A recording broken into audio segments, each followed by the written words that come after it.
Assalamualaikum warahmatullahi wabarakatuh. Halo anak-anak hebat Indonesia. Semoga kalian selalu dalam keadaan sehat dan bahagia. Terus semangat belajarnya ya. Belajar bahasa, menata etika, menjadi bangsa yang berbudaya.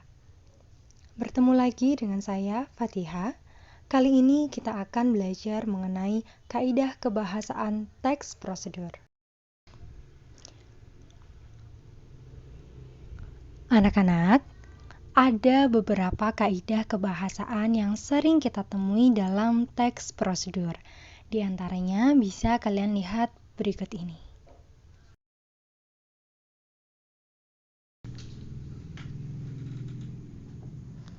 Kaidah kebahasaan teks prosedur yang pertama, menggunakan kalimat imperatif, yaitu kalimat yang menggunakan kata kerja perintah. Kata kerja perintah atau verba imperatif bisa dibentuk dari kata kerja dasar atau ditambahkan akhiran kan, i, lah. Kalimat imperatif diakhiri dengan tanda seru. Kalimat imperatif ini dapat digunakan untuk menyatakan larangan atau keharusan melaksanakan perbuatan. Misalnya, tutup pintu itu. Nah, ini diawali dengan kata kerja dasar tutup.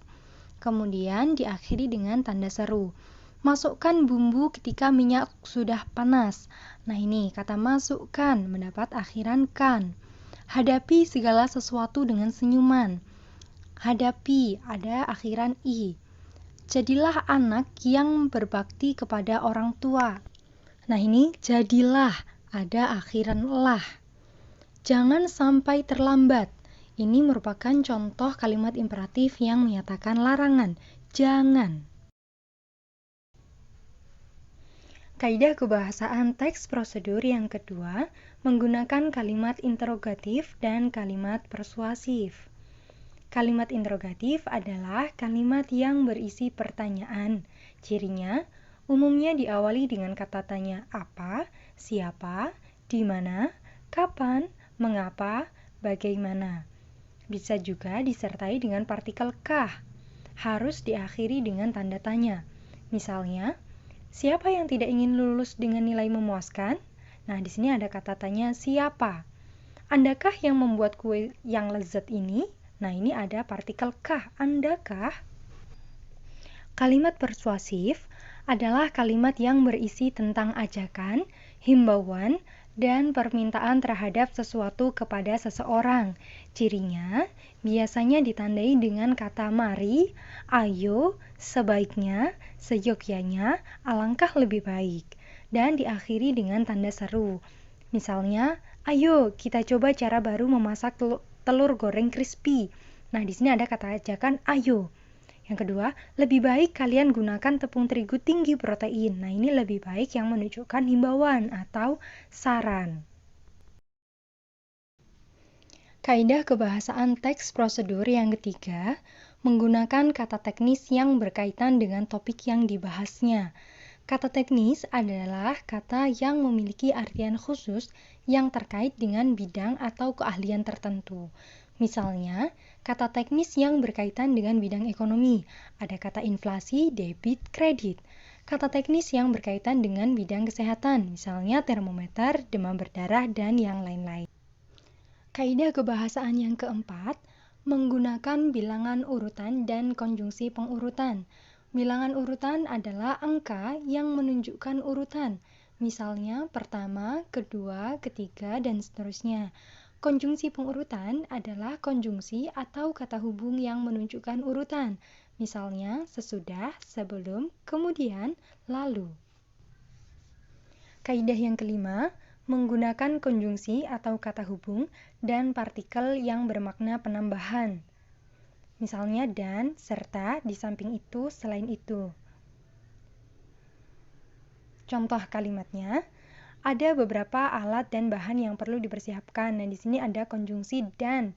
Dia letaknya pasti di tengah. Kalau konjungsi dan serta pasti letaknya di tengah kalimat. Nah, kalau konjungsi di samping itu, selain itu dia pasti di awal kalimat karena dia menghubungkan kalimat satu dengan kalimat yang kedua. Contohnya, bisa dilihat pada kalimat kedua itu, penggunaan bahasa yang baik juga menjadi suatu keharusan. Selain itu, perhatikan betul apa yang disampaikan pewawancara. Nah, selain itu menghubungkan kalimat satu dengan kalimat dua, sehingga dia letaknya di awal kalimat kedua. Kaidah kebahasaan teks prosedur yang keenam, menggunakan verba material dan verba tingkah laku. Verba material adalah verba atau kata kerja yang mengacu pada tindakan fisik, misalnya menyapu, menulis, berlari. Contoh kalimatnya, anak rajin itu menyapu lantai rumah setiap pagi. Nah, tindakan menyapu, menulis, berlari ini kan bisa kita lihat secara nyata ya aktivitasnya, maka dia disebut sebagai verba material. Verba tingkah laku adalah verba atau kata kerja yang mengacu pada sikap yang dinyatakan dengan ungkapan verbal, misalnya menerima, menolak. Nah, ini tindakannya tidak bisa kita lihat. Kita bisa memahami tindakannya itu melalui ungkapan verbal yang dinyatakan. Misalnya, kalau kita mau menerima atau menolak sesuatu, itu kan kita ungkapkan. Contoh kalimatnya, kamu boleh menerima atau menolak saran yang disampaikan temanmu. Kaidah kebahasaan teks prosedur yang ketujuh, prosedur membuat sesuatu atau petunjuk menggunakan gambaran terperinci tentang alat dan bahan yang digunakan serta cara pembuatannya. Misalnya, kalian lihat pada gambar ini, cara membuat puding stroberi. Nah, kita lihat bahan-bahannya, 1 bungkus agar-agar putih, 400 ml susu tawar cair rendah lemak, 100 ml santan cair, dan seterusnya itu ya. Nah, kita lihat kan di sini ada ukuran secara terperinci. Takaran bahan-bahannya seberapa? 400 ml, 100 ml, 150 gram.